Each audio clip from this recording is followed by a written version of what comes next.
जर तुम्ही असाल शेतकरी तर एकच चॅनल सबस्क्राईब करा, शेतकरी सुपरस्टार.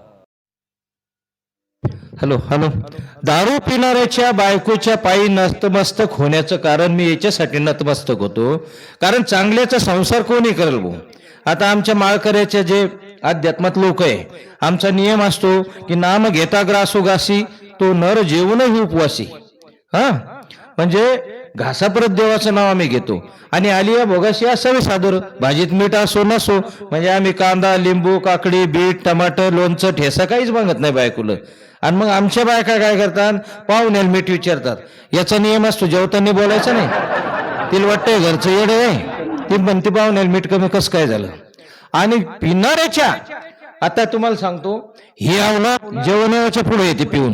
ही आल्यानंतर त्या काळ्या कॅरी बॅगीत काळ्या पिशीत हे मास्कण घेऊन येते.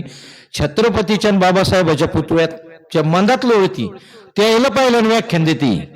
त्याला एवढं व्याख्यान देते की तुम्ही स्वराज्य मिळवलं, तुम्ही विश्वरत्न आहे, विश्वरत्न आहे, पण तुम्ही मायासारखा चमत्कार करून दाखवता का, म्हणजे उकंड्यावर लोळायचं. आणि मग तिथून यावलात घरी जाती.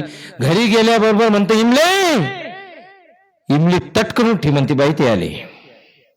ह्यो नाऱ्या 11 वाजता जातो आणि तिथून पुढं इमलीला उठवतो की इमले, इमली म्हणते बाई तटकन उठीन म्हणते ते आले. आणि 11च्या पुढं मग ते शिजवायला टाकतो. 12 वाजता होणारा धम जेवतो आणि मग पायठ 10 वाजता उठतो.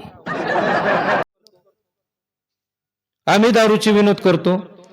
विनोद केल्यावर मग ज्यावेळेस 55 वर्षाचा माणूस हसत नाही, तेव्हा आम्हाला वाटतं की या बिचाऱ्याचं लेकरूप येत असेल. जी बाई हसत नाही त्यावेळेस आम्ही वळतो स्टेजवर की या माऊलीचा नवरा पितो. जे लेकरू हसत नाही आम्हाला माहिती आहे त्याचा बाप दारू पितो. आम्ही विनोद करतो, तुम्ही हसता, पण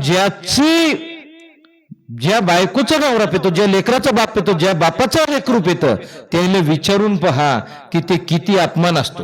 घरात केलेलं स्वयंपाक कोणी खात नाही.